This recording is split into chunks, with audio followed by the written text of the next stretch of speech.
म्हणून मला आपल्या सर्वांना विनंती करायची की हे सध्याचं जे महाराष्ट्राचं वातावरण आहे, हे महायुती सरकार, मी परवा कुठेतरी सांगितलं, फॉक्सकॉन कंपनी ऐकली असेल बरोबर, तरुण पोरांना माहिती, पेपरमध्ये वाचलं असेल तुम्ही, 2 लाख तरुणांना रोजगार उपलब्ध होणार होता असं म्हणणं, मोठी कंपनी, 2 लाख तरुणांना.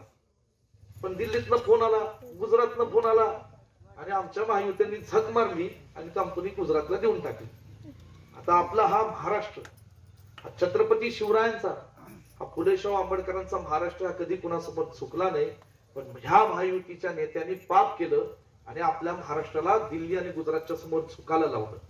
तर तुम्ही आमच्या पाठीशी उभं राहो, पुन्हा महाराष्ट्र कुणाच्या बापासमोर झुकणार नाही, एवढं निश्चित कधी झुकून आम्ही देणार नाही, आम्ही झुकून देणार नाही. आणि त्या ताकदीने येणाऱ्या काळात आम्हाला सगळ्यांना काम करायचं. लाडकी बहीण माझी, लाडका युवा, सगळ्यांपुढे आपला शेतकरी हवा.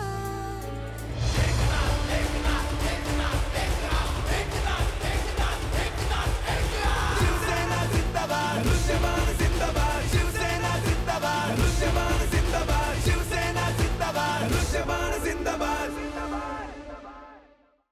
पुन्हा खरं सांगायचं म्हणलं तर मी सरकार येईल असं मला वाटतच नव्हतं. महाविकास आघाडीचं सरकार आहे म्हणलं. मी विनोदाने बरेचदा म्हणतो संजय राऊताच्या अंगात आलं म्हणून सरकार म्हणलं, पण अडचण उडी झाली, त्या अंगातलं कधी उतरलंच नाही म्हणून सरकार गेलं.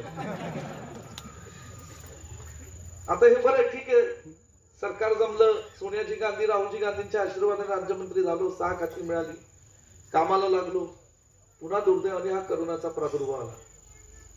पण आपण सर्वांनी आठवलं पाहिजे त्या लॉकडाऊनच्या परिस्थितीमध्ये, आता मामा इथं बसलेत, कुठे मामा, मामा इथं बसलेत, मी, प्रांत, तहसीलदार, आरोग्य,